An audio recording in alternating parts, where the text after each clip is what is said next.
Hi, I'm Sophie, and welcome to my world. I have a question for you. Does your keychain look like this? If so, you're probably like me, and at the end of the day, when you're trying to get in the door, you're fumbling and you can't find the keys. Well, I have the best solution for you. It's painted keys. And these are super, super cute. You can do each key differently, and you can even write what it is on there with Sharpie. And I'm going to show you how to make these adorable keys that'll keep you from fumbling around trying to find the right one right now.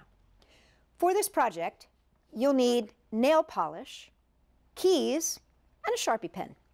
So the first thing you're going to do is give your key a coat of paint, and you're going to be using the nail polish as your paint. And what's so fabulous is that your paintbrush is there, and these nail polishes come nowadays in these amazing colors.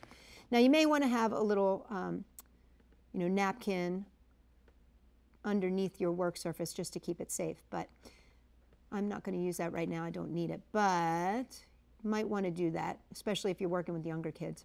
So here's the thing. You do not want to go down into, I'm not sure what this is called, but with the grooves or the tines or where the teeth of the key are. I think it's called the teeth. Don't go into where the teeth are. You want to just make sure that you stay just in this upper part up here. And you're going to give it a nice, good coat. And truth be told, I like to give it 2 to 3 good solid coats for the base. So start with one.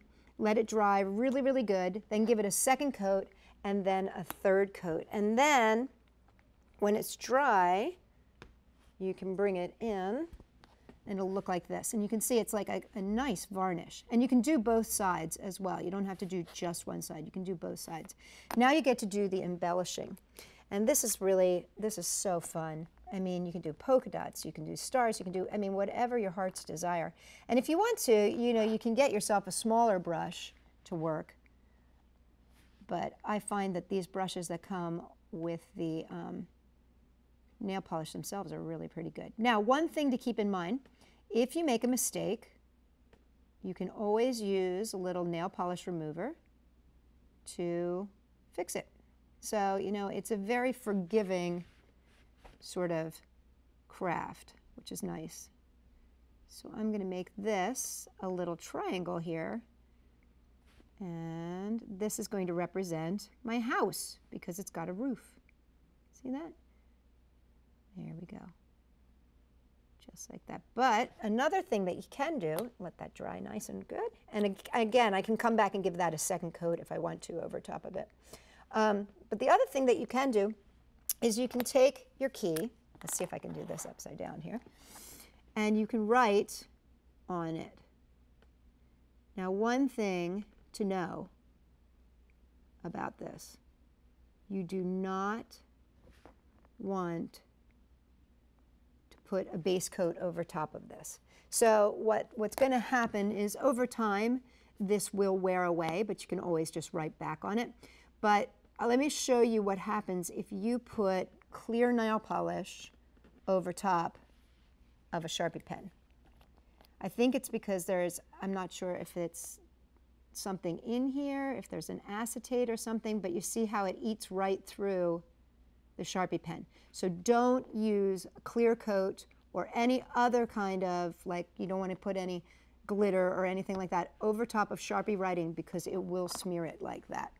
But what you do want to do is once this is all nice and dry, like this one here, you want to give it a final coat with clear coat. Now, if you don't have the clear coat, don't get upset, don't get worried. It's still going to stay nice and good and solid for a long time.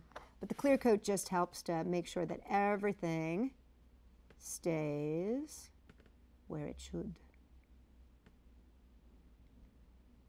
There we go. Just like that, and let it dry really good, and then you're ready to put it back on your keychain. And I'm just going to give you a couple little examples here so you can see that one has some glitter on it. And that one has some stripes. This one's just plain. There's a heart, circles. This is my very favorite, polka dots. And then again, home, and as you can see, that one has not been top coated, so it's nice and clear and easy to read. And there you have a very easy, very cute solution to what I call keychain pollution. Here's your solution for keychain pollution. For more fun ideas, check us out at sophie-world.com.